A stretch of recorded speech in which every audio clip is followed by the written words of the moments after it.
Queridos, hoje nós vamos dar prosseguimento do nosso estudo aqui da confissão. E agora a gente vai entrar no capítulo 28 da Confissão Batista. E esse capítulo 28, ele vai introduzir o tema dos sacramentos. Tá? Hoje, em primeiro lugar, nós vamos falar de uma maneira um pouco mais genérica, um pouco mais geral, sobre o que é um sacramento ou ordenança. A gente vai falar sobre os termos, inclusive, daqui a pouquinho, para explicar. No decorrer das próximas semanas, se você já folheou a sua confissão e deu uma olhadinha nela, você vai perceber que ali, depois desse capítulo 28, que é o que a gente está, que vai falar batismo e ceia do Senhor, a gente vai ter um capítulo inteiro sobre batismo e um capítulo inteiro sobre ceia do Senhor. Então, nas próximas semanas, o Senhor permitindo, nós vamos meditar mais em aspectos bem práticos sobre essas duas questões, e que são de extrema importância, de extrema relevância para todos nós, irmãos. Como são coisas, especialmente a ceia, se repete toda semana, que nós sempre fazemos, a gente está acostumado. Muitas vezes nós não enxergamos um sacramento dado pelo Senhor, uma ordenança dada pelo nosso próprio Senhor Jesus Cristo, que é algo que a gente deve fazer, que tem requisitos, que tem uma preparação, que é algo que foi o nosso Senhor que instituiu, então é algo que a gente tem que dar valor. Muitas vezes nós deixamos isso se tornar algo ritualístico, no sentido vazio da palavra. A gente faz porque todo mundo faz, a gente faz porque o primeiro domingo, hoje é dia de ceia, não é verdade? Então vamos lá, como se fosse algo banal, como se fosse algo irrelevante. E não é. Nós estamos falando de coisas que são misteriosas demais para nós. São coisas assim que nos ajudam a compreender realidades espirituais de uma maneira muito mais didática, mas que são coisas que estão além do nosso alcance de compreensão. Então é importante que nós entendamos que, seja lá o que for que a gente for estudar nesses próximos dias, talvez a gente vai ter que olhar para algumas dessas situações e falar: Senhor, me perdoe, eu tenho feito errado. Senhor, me perdoe, eu não tinha compreendido isso. Então a gente quer que eles falem assim: nossa, que assunto mais teórico. Irmãos, eu tenho falado sempre isso. Teologia não é teoria, teologia é prática. Toda teologia é prática. Ela implica você pegar ensinamentos do nosso Senhor, colocar no nosso coração e viver isso. Teologia vazia não serve para nada. O texto, então, aqui da confissão vai dizer o seguinte: o batismo e a ceia do Senhor, e aqui a gente já vai ter a nossa primeira resposta, né? Quais que são os sacramentos? O batismo e a ceia do Senhor, somente esses dois. São ordenanças que foram instituídas de maneira explícita e soberana pelo próprio Senhor Jesus, o único legislador. Somente Jesus Cristo tem poder para instituir sacramentos ou ordenanças. Ele determinou que sejam continuadas em sua igreja essas ordenanças até o fim do mundo. Então, primeiro, só para a gente deixar bem claro o conceito, por quê? Se você procurar na sua Bíblia essa palavra sacramento, você não vai achar. Ela não está na Bíblia. Então por que você está falando disso? O princípio está na Bíblia, a ordem está na Bíblia, né? E ela é muito clara. Então, existem palavras que, de fato, nós utilizamos para facilitar a nossa compreensão, mas elas dizem respeito a realidades que são claras, evidentes, corretas. Se você procurar a palavra trindade na sua Bíblia, ela não vai estar lá também. Mas o conceito do Deus trino, do Deus único e trino, ela está lá do começo até o fim. E rejeitar isso para nós é você rejeitar a própria ideia de uma igreja cristã. Alguém que rejeita a trindade, rejeita o cristianismo como um todo. Então, o fato da palavra sacramento não estar lá não significa muita coisa. Significa simplesmente que nós utilizamos uma palavra em específico para facilitar a nossa compreensão. Mas é muito claro, a gente vai ler os textos depois, aquilo que ela representa, e mais especialmente a ceia do Senhor e o batismo, estão lá de maneira muito clara, e não um texto, mas vários textos. E a gente vai poder falar sobre isso. Só para ficar claro, essa palavra não está ali, né, nas Escrituras, como eu disse. Ela se origina de uma palavra latina, então assim, a igreja, ela vem utilizando de palavras que a sociedade utiliza, é normal, para, vamos dizer assim, no seu contexto, e a partir do momento que ela começa a utilizar, a gente passa a ter uma compreensão um pouco diferente. Ela significava, naquele contexto do começo da igreja, era o sacramento, era um juramento que um soldado fazia quando ele entrava para o exército lá de Roma. Era isso, é esse significado que eles davam naquela época. Para quem aqui serviu o exército, ou todos os homens tiveram que fazer isso mesmo sem servir, vai lembrar que um dia a gente teve que ir lá jurar a bandeira. Os meninos aqui, homens, lembram disso. Basicamente, seria essa a ideia que eles tinham naquele contexto. Isso tem alguma implicação para nós? Não. Simplesmente aqui eu estou trazendo para vocês entenderem qual que era o conceito que era usado naquele momento. E quando a Bíblia começou a ser traduzida, quando ela foi traduzida lá, a Septuaginta, eles usaram esse nome para fazer as traduções de algumas outras palavras, mas isso aqui em si é simplesmente uma questão histórica. Mesmo porque a palavra sacramento, eu achei interessante trazer para os irmãos como essa palavra, mas existem irmãos dentro do meio evangélico protestante que não gostam de utilizar o termo sacramento. Eles preferem usar o termo ordenança.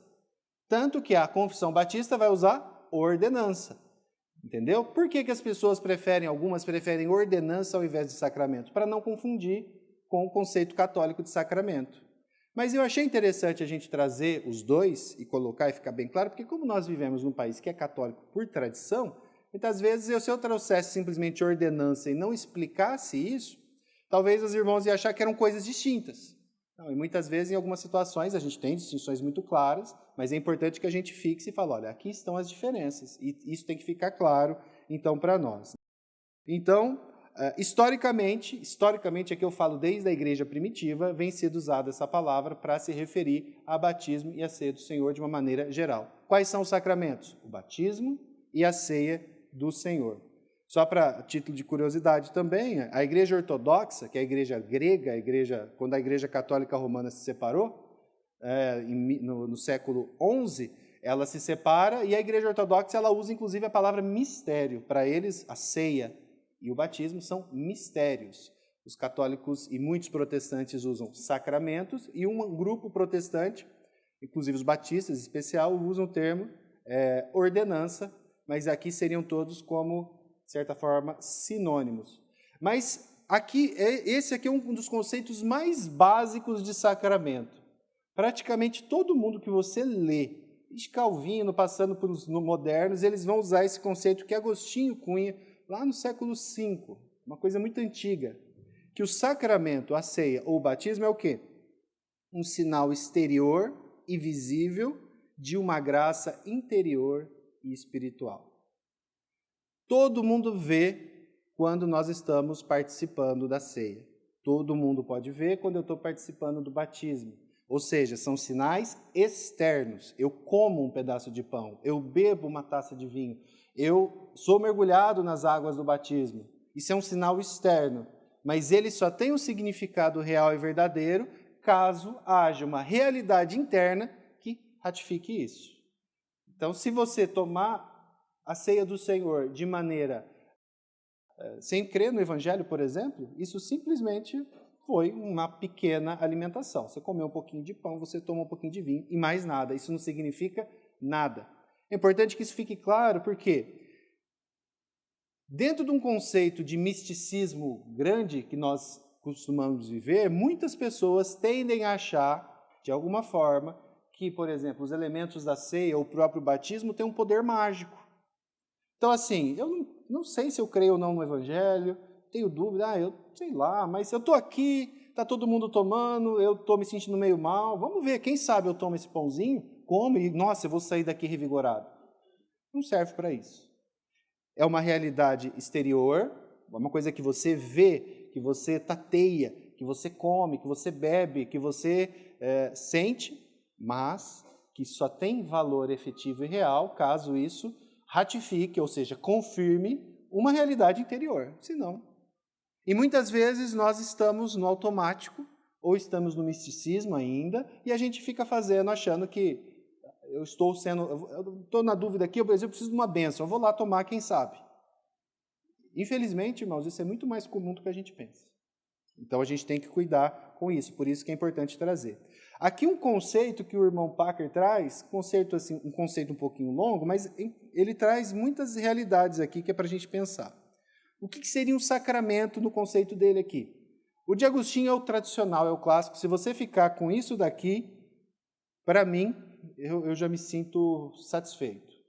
Se você gravar isso, é um sinal exterior e visível de uma realidade interior. Aqui um conceito mais aprofundado. É uma ação ritual, é um rito. Então a palavra rito em si não tem um problema. A ceia é um rito, é algo que nós fazemos com uma certa regularidade dentro do nosso contexto de culto. Instituída por quem? Por Cristo. Foi pelos apóstolos? Não. Foi pelos profetas? Foi por Cristo, na qual os sinais percebidos pelos sentidos, quais que são os sinais percebidos? Quais que são os nossos sentidos? Visão, audição, tato, né? Todos os nossos 5 sentidos, quando você experimenta ou participa dos sacramentos, todos eles estão envolvidos. Você está sendo mergulhado, é o tato. Você está comendo, olfato, o paladar, tudo isso é utilizado quando nós estamos experimentando. Mostram-nos o quê? Para que o sacramento aponta? Ele em si só ele não tem esse poder, mas para que o sacramento ele aponta? A graça de Deus em Cristo e as bênçãos da sua aliança. Eles, os sacramentos, comunicam, selam e confirmam a posse daquelas bênçãos para os crentes. Aqui lembre-se, eu estou falando de crente, eu estou falando de quem creu de fato. Eu não estou falando de quem usa isso de maneira mística ou simplesmente vazia, ritual. Não, não é isso. Os quais, recebendo os sacramentos, esses crentes, de forma responsiva, dão expressão à sua fé e submissão a Deus. Então, é uma resposta nossa a algo que Deus faz. A nossa fé é uma resposta àquilo que Deus faz. Eu não tenho poder em mim mesmo. O sacramento, seja a ceia, seja o batismo, é um tipo de resposta. É um tipo de resposta mais específica e ela acontece em determinados momentos. Não há poder naquele pão, não há poder naquele vinho, não há poder naquela água. Se você descer as águas sem ter uma compreensão do Evangelho real e verdadeira, é isso, só o Senhor sabe se você teve ou não, tudo que você teve foi um banho e mais nada. E dependendo, às vezes, um machucado, né? No último batismo nosso, teve uns irmãos aí que perderam até a unha lá na represa. Então, olha, não vale a pena fazer só por isso. Irmãos, a gente brinca, mas é sério. Às vezes a gente se engana. A gente se engana. Então, nós não devemos nos enganar. Nós devemos ter compreensão daquilo que está acontecendo. A correta administração dos sacramentos, e olha que importante, eu falei disso quando a gente tratou da disciplina. O que é existem outras definições, mas via de regra, a igreja ortodoxa fala, a igreja que crê nos princípios da Bíblia como palavra de Deus e uma doutrina baseada nisso, né, que reconhece que a Bíblia é a palavra de Deus, quais que são os pontos que caracterizam uma igreja bíblica?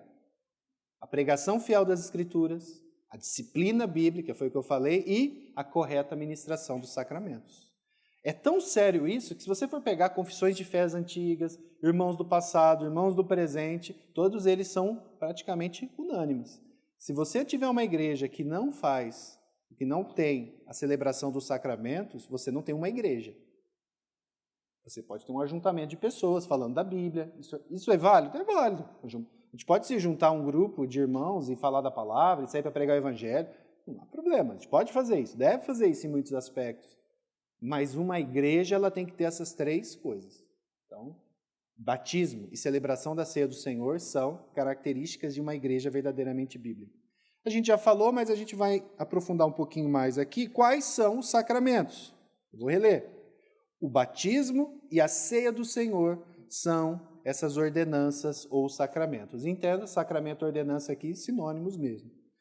Que foram instituídas de maneira explícita, clara, definitiva pelo nosso Senhor Jesus Cristo, que é o único legislador. Então, somente são sacramentos aquelas ações que foram diretamente instituídas pelo próprio Senhor Jesus Cristo. Somente esses, de maneira explícita e clara, tá? Então, nesse caso, o que passa por esse critério? Somente a ceia do Senhor e somente o batismo. Mais nada. Como ritos que acontecem no contexto da igreja. Mas e as outras coisas que Jesus manda a gente fazer? Tipo, evangelizar, isso é um sacramento? Não, porque isso não é um rito. Essa é a diferença.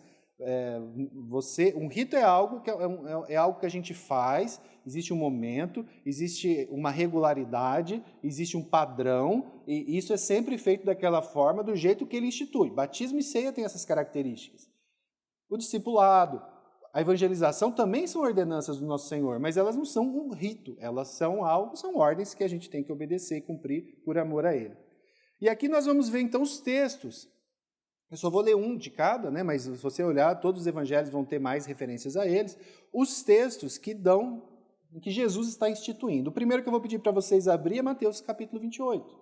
A gente vai ver aqui Jesus instituindo o batismo como uma ordenança a ser cumprida até que ele volte. Esse texto vai dizer assim: Jesus, aproximando-se, falou-lhes, dizendo: toda a autoridade me foi dada no céu e na terra. Ide, portanto, fazei discípulos de todas as nações, batizando-os em nome do Pai e do Filho e do Espírito Santo, ensinando-os a guardar todas as coisas que vos tenho ordenado, e eis que estou convosco todos os dias até a consumação dos séculos, que é quando ele voltar. Aqui é Jesus Cristo, e aqui é interessante que ele vem, ele se coloca, quem ele é, ele vai dizer, eu tenho autoridade, a autoridade me foi dada, e com base nessa autoridade que me foi dada, eu vou dar uma ordem para vocês, e essa ordem tem que ser cumprida até que eu volte. Vocês entendem como isso é sério? Esse é o nosso Senhor falando. Então, aqui é Jesus instituindo o batismo, que é o primeiro dos sacramentos. Que não tem uma ordem, tá, irmãos? O primeiro só na minha ordem aqui. Lucas capítulo 22, eu quero que vocês abram também. Versos 19 e 20, nós vamos ver então Jesus Cristo instituindo, isso vai ter em Marcos, isso vai ter em Mateus, isso vai ter em 1 Coríntios, daí Paulo fazendo referência à ordem de Jesus. Lucas capítulo 22, e tomando um pão, tendo dado graças, o partiu e lhes deu, dizendo, isto é o meu corpo oferecido por vós. Fazei isso em memória de mim. Tem uma ordem e tem um porquê. Por quê? Para quê? Em memória de mim. Vocês vão se lembrar de mim todas as vezes que vocês fizerem isso. Semelhantemente, depois de cear, tomou o cálice, dizendo, este é o cálice da nova aliança, no meu sangue derramado em favor de vós. Então, existe aqui uma ordem, existe aqui o porquê e o para quê. Nós temos que fazer isso em memória dele, né? Lembrando daquilo que ele fez por nós. São esses os dois sacramentos. Vocês vão ver todos os requisitos que eu havia colocado antes. Eles são claros, eles foram instituídos por Jesus Cristo diretamente de maneira expressa, explícita, né? Bem clara aqui para nós. Mas aqui, para quem especialmente como eu veio do contexto católico, assim, mas era mais, não era? Tinha mais lá, tinha 7. A gente cresceu ouvindo isso. Eu participei de vários deles aqui. Mas biblicamente, só temos 2. A Igreja Católica Romana, tradicionalmente, ela passou a incluir 5 outras determinações, ou 5 outros atos, no rol de sacramentos, que são a confirmação, que é uma profissão pública de fé, o casamento, a ordem, que a ordem seria o quê? Você receber a ordem é você ser eleito ou escolhido pela igreja para ser um padre, um pastor, um bispo, um presbítero, né? Então, por exemplo, dentro do contexto protestante, nós usamos a palavra ser ordenado. Ele foi ordenado pastor, então nós usamos essa palavra. Nós usamos a palavra casamento. Tudo isso, a gente não está falando que essas coisas, por exemplo, casamento não exista. Irmãos, está na palavra. Nós amamos, nós entendemos a importância, mas nós não cremos que elas são sacramentos instituídos de forma clara e explícita por Jesus Cristo. Estão nas Escrituras. O casamento está nas Escrituras, por exemplo. Tem disposições claras sobre casamento, mas não foi um rito instituído por Jesus Cristo de uma maneira clara para a igreja até que ele volte, como foi o batismo e a ceia. Tá? Então, só para ficar bem claro isso. A unção dos enfermos, que é a unção com óleo dos doentes, né? E depois eles costumam usar para quando a pessoa está quase morrendo, e a penitência que eles costumam usar. Não pode ser aceita porque não foi o Senhor Jesus Cristo que o instituiu. Ah, mas então vocês não acreditam em casamento? Lógico que a gente acredita em casamento, irmãos. Besteira. Mas não como um sacramento. É essa a diferença que a gente faz. E no caso deles, há algo que é um problema maior. E que, se você sair para conversar com irmãos com pessoas que vieram de meios em que a palavra, evangélicos, se dizem evangélicos, mas que a palavra não é colocada em primeiro lugar, mas revelações e experiências, isso se repete em muitos meios ditos evangélicos, que se coloquem que esses sacramentos teriam algum tipo de valor salvífico neles mesmos. Então, se você, por exemplo, for batizado, ponto, agora eu estou salvo, porque aquilo tem poder nele mesmo. É o que os católicos romanos eles vão chamar de ex opere operato. É poder no próprio poder, na própria obra do que aconteceu ali. Então, tipo assim, eu posso não entender, eu não sei o que está acontecendo ali, mas só pelo fato de eu estar ali e passar por aquilo, valeu. Considerando ainda algo muito interessante, que a gente, não é da nossa geração, mas até a década de 60, 1960, Concílio Vaticano II, até a década de 60, por exemplo, dentro do catolicismo romano, a missa, ela não era na língua do povo, era em latim. As pessoas não entendiam o que estava acontecendo ali. Mas dentro desse contexto que eles têm de sacramento, não tem problema. O mero fato deles verem o padre fazendo todos os rituais já valia por conta disso. Ah, nossa, esses católicos, né? Quantas igrejas que se dizem evangélicas que dão poder salvífico para batismo? E que vão, você está fraco, vem tomar ceia que você vai ficar forte. Replicando e fazendo isso de novo. Então, cuidado. Às vezes a gente tem uma fase, esses católicos... A igreja evangélica faz muito isso. O que une essas duas coisas, assim, esses dois erros? Sabe o que é? É não olhar isso aqui como a palavra de Deus. Quando você para de olhar, aí vira um pragmatismo cego. Vamos fazer assim, deu certo, não deu certo, e a gente tem que tomar muito cuidado com isso. E uma coisa que é muito interessante a título histórico. Às vezes você poderia falar assim, bom, mas como que eles chegaram ao ponto de dizer isso, que é um sacramento, sendo que sacramento é instituído por Deus? Então, quando a Reforma Protestante se inicia, no 1517, vamos dizer, como ponto inicial ali, aquilo causa um espasmo em todo mundo conhecido na época. O mundo inteiro começa a convulsionar, alguma coisa está acontecendo. E a Igreja Católica Romana, muito forte, se reúne com aquilo que a gente chama da Contra-Reforma. Não, a gente precisa responder a eles. E aí eles se reúnem em Trento, que é uma cidade lá da Itália, num concílio, que é o Concílio de Trento, muito famoso, que dá muitas das bases da Igreja de hoje, Católica Romana, que até mesmo reconhece alguns pontos ali que precisavam ser especialmente de costumes ali que estavam bem complicados, mas em termos teológicos, ela não muda nada. Ela, pelo contrário, ela ratifica aquilo que ela cria e que foi apontado como antibíblico pelos irmãos que, naquele momento, começaram a Reforma Protestante. Quando questionados a respeito da questão dos sacramentos, é muito interessante. Aqueles homens reunidos naquele concílio, eles não vão dizer que, olha, nós somos a igreja e nós temos autoridade para instituir sacramento. Então, a gente vai dizer que é e pronto, acabou. Eles não vão dizer isso. Eles tinham consciência que só Jesus podia instituir sacramentos. Aí eles fizeram uma outra coisa que é bem interessante. Eles decretaram que Jesus disse isso, mesmo estando na Bíblia. Aí fica fácil, né? Em algum momento, Jesus falou isso. Não está na Bíblia, não foi registrado, mas foi Jesus que falou. Então, E pronto, acabou. E aí você fala, é mentira do Danilo. Então, se você quiser, pode procurar. Eu trouxe aqui o cânone. E se você discorda disso, você vai para o inferno direto. Olha lá. Se alguém disser, cânone 844, lá do Concílio Ecumênico de Trento, eu tirei de um site católico, obviamente. Se alguém disser que os sacramentos da nova lei não foram todos instituídos pelo nosso Senhor Jesus Cristo, ou que são mais até hoje eu não vi se alguém acrescentou, ou menos que 7, no nosso caso, que cremos que são 2, a saber, batismo, confirmação, eucaristia, penitência, extrema-unção, ordem e matrimônio, ou que algum destes 7 não é verdadeiro e propriamente sacramento, seja excomungado.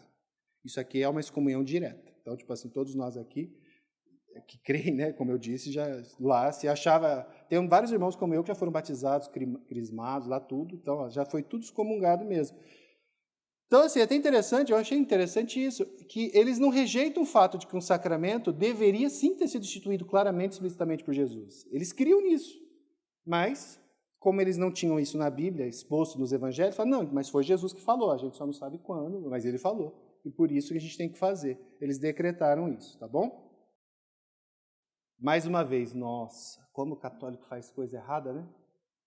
Irmãos, aqui eles botaram palavras na boca de Jesus. E toda vez que alguém diz assim, tudo bem, a Bíblia diz isso, mas Deus me disse. Eu tive uma revelação da parte do Senhor. E a maior parte das igrejas evangélicas de hoje estão cheias disso. Mas a palavra... Mas Deus me falou. A gente teve a oportunidade esses dias de ficar algumas horas, né, com o irmão Holmes aqui na aula da escola de fundamentos, vendo sobre isso e vendo vídeos sobre isso. Irmãos, é um negócio assim que a gente passa mal. Você é o ponto fraco de Deus. A Bíblia, quando a gente se restringe à Bíblia, a gente enfraquece. Porque Deus tem tão mais coisa para te falar. Então a gente tem que tomar muito cuidado ao criticar os católicos romanos da ignorância deles em muitos pontos que eles fugiram e erraram, mas dentro da igreja evangélica isso aqui está muito forte, arraigado e crescendo cada vez mais. E nós seremos confrontados quanto a isso e a gente precisa se manter firme em relação a isso. Tá? Alguns dos benefícios em relação dos sacramentos. Como eu disse, a gente vai falar de aspectos mais práticos. Mas quem deve? Quando deve? Qual a frequência? Essas coisas? Mais para frente. Mas hoje é os princípios mais gerais. Aqui a confissão vai dizer, ele, Jesus, determinou que sejam continuadas o quê? Os sacramentos ou ordenanças em sua igreja até o fim do mundo. E alguns, então, desses benefícios que a gente vai falar. A primeira coisa, antes de entrar nos benefícios, é o seguinte, a gente faz porque ele mandou, esse é o primeiro ponto. E se não tivesse nenhum benefício? A gente faria do mesmo jeito. Porque ele mandou, é obediência.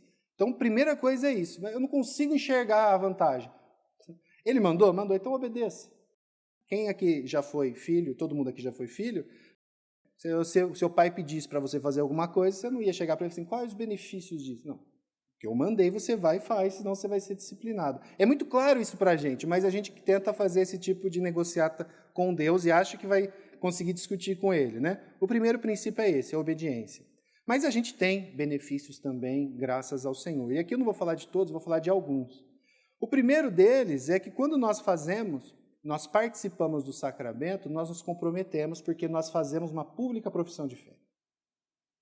Então, quando eu estou aqui à frente, eu estou, para os irmãos que estão aqui, para quem está vendo pela internet, seja lá quem for, eu estou falando publicamente que eu creio no Evangelho. Ainda que eu não tenha essa compreensão, e a gente vai falar depois, mas eu estou passando uma informação para as pessoas que me veem. E especialmente o batismo. O batismo tem muito essa característica. Por isso que batismo escondido é um negócio estranho. Lógico, a gente não precisa também, porque eu estou sendo batizado, vamos fazer uma live. Não é isso, não. Mas ir lá, participar do batismo, as pessoas têm que saber isso. Eu estou confessando diante de Deus, diante do mundo, diante da minha comunidade, que eu creio no Evangelho. E que eu faço parte, então, daquela igreja que eu escolhi como a minha igreja local. A Confissão de Fé de Westminster, que é uma confissão maravilhosa também, mas dos irmãos presbiterianos, tem alguns pontos que a gente discorda, mas é uma confissão muito séria, ela vai detalhar um pouquinho mais. Ela vai falar assim, para fazer uma diferença visível entre os que pertencem à igreja e o resto do mundo, e solenemente obrigá-los ao serviço de Deus em Cristo, segundo a palavra. Então, queira ou não, se você aqui tomou a decisão de ser batizado, e você foi lá e foi batizado, e a igreja viu você sendo batizado, você vai passar uma informação para todos que viram aquilo, que é qual? Lá está alguém que confessou a Cristo e eu posso contar com ele porque ele é meu irmão. É isso, basicamente é isso. E quando nós participamos, nós estamos publicamente, então, professando isso de maneira bem clara. É um meio de graça também. O sacramento é um meio de graça. A ceia e o batismo são meios de graça. Eles salvam? Eles têm poder neles mesmos? Não, mas eles ajudam a fortalecer a nossa fé, como a leitura da Bíblia, a oração, a comunhão dos santos. Obedecer o que Cristo nos manda fazer sempre fortalece a nossa fé.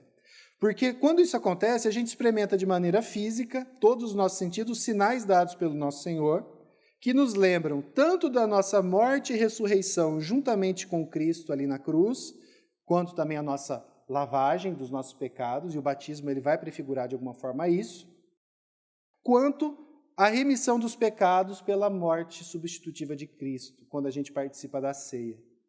Quando você está sendo batizado, isso tem que estar muito claro para você. Eu estou aqui me lembrando de uma maneira muito clara daquilo que Deus fez por mim. Ele lavou os meus pecados. Aqui eu estou sendo enterrado, eu estou ressuscitando, eu estou voltando, eu estou experimentando E aqui, irmãos, quem que é o melhor professor de todos? É o nosso Senhor. Aqui ele está usando de didática. Didática mais clara e pura e simples. Para quem aqui, tem vários professores aqui. Você chega com muita teoria e joga muita teoria para uma criança, por exemplo, para alguém que não tem compreensão, ele vai ter dificuldade de compreender. Mas se você consegue, de alguma forma, mostrar aquilo de uma maneira que mexa com os sentidos dele, de alguma forma, por exemplo, eu vou tentar explicar como era um templo romano. Eu posso explicar, mas e se eu mostro uma foto? Não ajuda? Fixa. Se eu falo daquele movimento de música do século XIX, romantismo, que era assim, assim, assado, tal, eu posso explicar, devo, mas se eu colocar música, não facilita? Porque os nossos sentidos foram dados pelo Senhor. Quando a gente está falando dessas coisas, a gente está falando de figuras não, mas ordenanças dadas pelo nosso Deus, que, usando os sentidos dados pelo próprio Deus, fazem fixar de uma maneira muito clara aquilo. Então não tem como você passar sem perceber por um batismo. Você sente no teu corpo, você é afundado, você levanta, ou a água é derramada sobre você, e você percebe, você sente aquilo. Aqui nem aqui. Quando a gente participa da ceia, você come, você sente, você está mastigando, e você está sentindo o cheiro daquilo. Tudo aquilo mexe. Entende? Isso é Deus usando de didática para conosco, nos ajudando a fixar na memória, fixar nos nossos sentidos algo que muitas vezes, na teoria, ficaria difícil de compreender. Né? Quando a gente fala, lê, explica. Né? Então, isso é Deus usando. São meios de graça que fortalecem a nossa fé quando feitos de maneira adequada e correta. Né? Calvino vai dizer, a função real dos sacramentos é a mesma da palavra, isto é, apresentar-nos Cristo e nele os tesouros da graça divina, por obra do Espírito Santo e mediante a fé genuína. Ele não tem poder nele mesmo, mas como a palavra, ele aponta para Cristo. E Cristo é que salva, Cristo que tem poder. E aqui eu preciso perguntar, irmãos, alguns de vocês aqui, a gente sabe, a gente convive, a gente vê, a gente conversa, mas é importante que todos nós tenhamos essa compreensão. Você consegue entender que somente em Cristo há salvação? Que todos nós somos pecadores e que por mais que você tente e faça qualquer coisa, você não vai conseguir se colocar diante de um Deus totalmente puro e que você precisa crer de fato e de verdade que Jesus Cristo morreu na cruz no seu lugar? É isso que os sacramentos simbolizam. É isso que os sacramentos apontam. Não se esconda atrás de um título de eu sou membro da igreja. Eu já fui batizado e eu tomo ceia uma vez por mês. Se você não creu que Jesus Cristo é o seu Senhor e Salvador e morreu na cruz no seu lugar, isso não tem valor algum. Pelo contrário, isso vai ser ainda mais motivo de condenação até.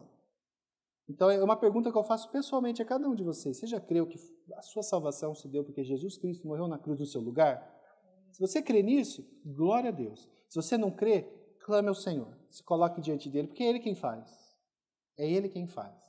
Mas aí, você, tendo experimentado isso, você pode participar desse sacramento de forma genuína, né, de forma real.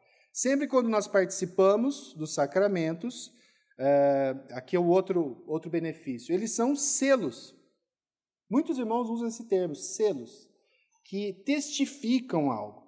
Um selo é algo que testifica. Lembra como era usado antigamente? Né? Hoje a gente não usa mais isso. Mas antigamente, se eu fosse mandar uma carta para o irmão Luiz, como que ele saberia que fui eu que mandei? Então, o que eu tinha um sinete, geralmente eu usava, as pessoas ricas, mas tinha o seu anel com sinete, com o meu símbolo, então eu fechava aquela carta, botava ali uma cera e botava o meu selo. Aquilo representava, quando ele recebia, isso aqui é uma carta, é original do irmão Danilo, eu vou atender dessa forma. O selo tem esse significado, ele te testifica algo. Quando o irmão recebe a carta, ele de olhar e fala, isso aqui foi o irmão Danilo que mandou. Isso pode ser bom, pode ser ruim, mas foi ele. Né? Então, os sacramentos, eles são selos. Cada vez que eu participo, o batismo uma vez só, mas a ceia aqui, mensalmente no nosso caso, é como se eu estivesse olhando para aquele selo e lembrando, isso aqui foi o Senhor que me deu, o Senhor que me ordenou, e eu estou fazendo isso em memória dele. Vocês entenderam? O perfil do selo, né? Nós lembramos daquele que nos prometeu, porque ele que deu o selo. E nós lembramos, ao ver, as promessas que ele nos fez. Se todas as vezes, irmãos, que a gente tomasse a ceia, a gente tivesse muito claro na nossa mente, daquilo que ele fez, o corpo dele partido na cruz, o sangue por ele derramado, e por isso então que eu não vou ser mandado para o inferno, por isso que eu não vou ter que pagar os pecados que eu cometi, mas ele pagou. Irmãos, isso é libertador, é para ser um momento de alegria tremenda, algo pelo qual a gente anseia, que a gente espera, que a gente se prepara, mas muitas vezes é mais um dia, não é para ser mais um dia, irmãos. E isso vai trazer o quê? Alegria, paz, gratidão, esperança. Cada domingo que a gente experimenta disso é a esperança. Senhor, o Senhor mandou fazer isso até que o Senhor volte. Você já parou para pensar que cada vez que você toma ceia, você está um mês mais perto da volta dele? Irmãos, a gente tem que pensar nessas coisas. Aqui o irmão Sproul vai dizer o seguinte: os sacramentos são vistos como sinais e selos, como eu já disse, né? Em um sentido, o caráter do sinal do sacramento é a palavra dramatizada. Lembra que eu falei da didática? A gente não faz teatro aqui na igreja, vocês já sabem disso. Mas o Senhor, Ele deu uma ordem, e a gente crê no princípio regulador do culto, a gente faz o que Deus manda. Quando a gente toma ceia, quando a gente é batizado, é a palavra sendo dramatizada, é a palavra ao vivo e a cores para que nós enxerguemos. Você está comendo algo que significa o corpo de Cristo, você mastiga ele. Você bebe ele. Você entende? Isso é a palavra dramatizada. É a melhor dramatização que existe. Entende? Então a gente tem que ver nesse sentido. No mundo antigo, o selo era usado para garantir a autenticidade da palavra de alguém. De modo semelhante, os sacramentos representam Deus selando as suas promessas da redenção. Eles são, os selos, os sacramentos, para todos os que creem, garantias visíveis de Deus em que receberão os benefícios oferecidos em Cristo. Lembra de Agostinho? O que ele falou? Sinais visíveis e externos de uma realidade invisível. Basicamente é a mesma coisa. E, por fim, os elementos do sacramento, que aqui os irmãos já colocam. Essas santas ordenanças devem ser ministradas somente por aqueles que para isso estejam qualificados e que sejam chamados por um comissionamento de Cristo. Isso aqui é o texto da confissão.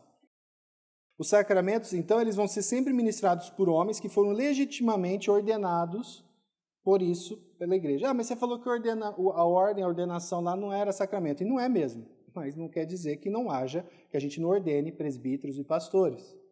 Isso aqui, irmãos, é importante, especialmente nos dias em que nós vivemos, dias pós-modernos, em que as pessoas entendem que elas podem fazer aquilo que elas sentem o melhor. E a gente ouve alguns irmãos dizer, por que eu não posso chegar lá na minha casa, pegar o pão, pegar o vinho, eu mesmo celebrar? Não foi assim que o Senhor instituiu a ceia. O Senhor Jesus Cristo instituiu a ceia para ser a ceia e o batismo para ser feita e para ser celebrada no momento de reunião da igreja, pelos irmãos que foram constituídos pela igreja como os líderes que foram instituídos pela palavra, presbíteros e pastores. É assim. Mas não posso fazer na minha casa então? Vocês entendem, irmão? Não existe celebração de ceia em casa. Você precisa estar com a igreja para celebrar. Aí sempre vai ter alguém que vai dizer, mas se eu tiver lá na floresta amazônica, no contexto de missão, eu não sou pastor, aí quando você estiver na floresta amazônica, no contexto de deserto, de perseguição, a gente conversa, e aí eu tenho convicção que, de fato, há exceções a essa regra, mas são exceções que nenhum de nós aqui pode justificar. Os que estão ouvindo pela internet, a gente sabe que, infelizmente, tem irmãos que não estão congregando. Mas a gente sabe, não tem como justificar, irmãos. São situações distintas. Não se compare com a igreja perseguida no Afeganistão. A gente não está nesse ponto. Né? Então, a gente tem que tomar esse cuidado. Mas eu questiono a legitimidade. Irmãos, aqui a gente está sendo bem claro. A igreja, ela sempre vai ter alguns irmãos que foram legitimados pela própria igreja para pregar o evangelho e para ensinar.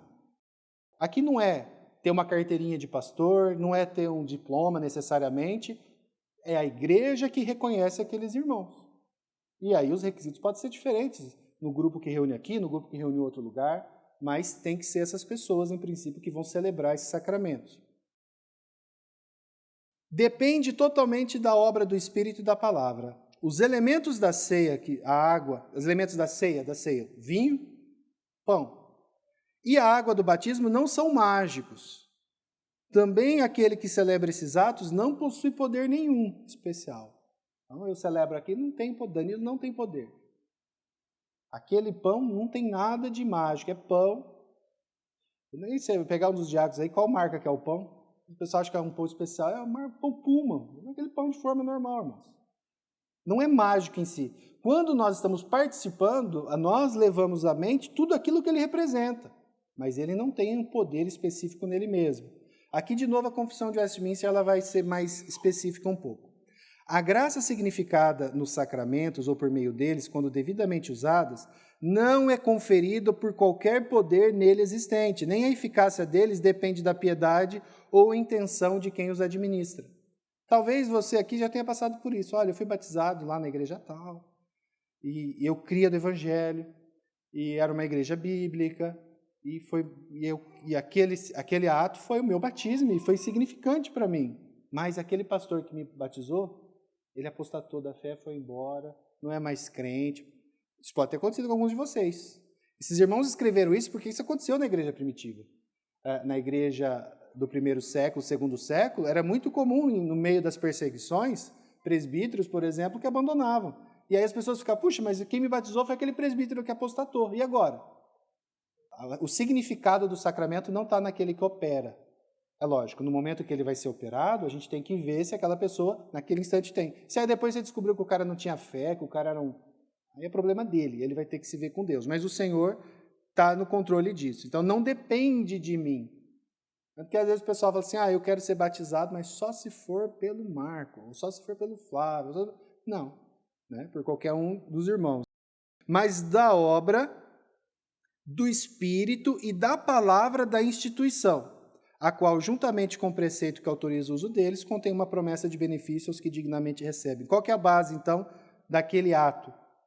A obra do Espírito Santo e a palavra que instituiu, como a gente leu Lucas, a gente leu Mateus, a gente lê em 1 Coríntios sempre. A ministração, também, isso aqui é muito importante, ela sempre deve estar acompanhada da palavra de Deus em algum aspecto. Sempre. A igreja, sempre, isso aqui é didática, lembra?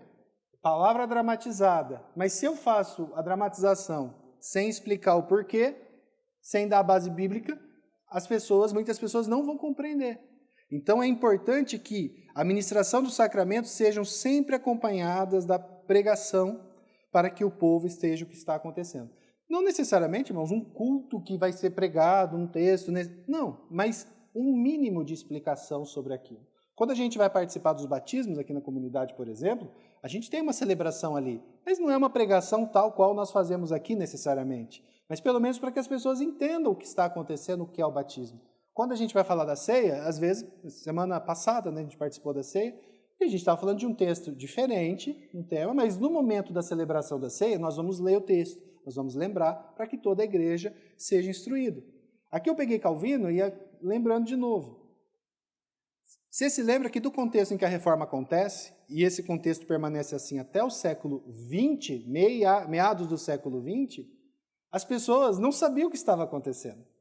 As pessoas, especialmente no meio católico romano, elas iam à igreja, elas viam aquele sacerdote falando e proferindo palavras numa língua estranha que ela não entendia, mas ela via, ela via, mas ela não entendia o que estava acontecendo. Olha o que Calvino falou. Isso, irmão, se você ler os primeiros reformadores, Calvino, Lutero, você vai ver como eles eram... Eles ficavam revoltadíssimos com isso, porque são princípios muito claros e que as pessoas não participavam, não entendiam. Eles estavam ali, eles comiam, eles bebiam, mas eles comiam, bebiam não, só comiam, até isso, né? Tinha esse detalhe também. Eles não participavam da ceia completa, mas só do pão, e até hoje é assim. Ora, devemos entender por palavra não a que é sussurrada sem sentido e fé. Lembra? Para quem não entende latim, para quem não entende grego, se eu estou aqui falando em grego, tudo que eu falar vai ser uma palavra sem sentido para vocês. Vocês concordam? Pode ter sentido para alguém, mas não para vocês. Apenas o ruído, como se fosse um encantamento mágico, tendo o poder de consagrar o elemento. Mas ao contrário, a qual, a palavra, quando pregada, nos faz compreender o significado do sinal visível. E aqui, quando Calvino escreve isso, ele faz referência àquele texto de Agostinho que eu já falei. É um sinal externo de uma realidade interna. Mas se você não entende a realidade interna, como aquele sinal externo vai valer de alguma coisa? Não vai valer. Né? Então a gente tem que tomar cuidado para que isso não aconteça conosco.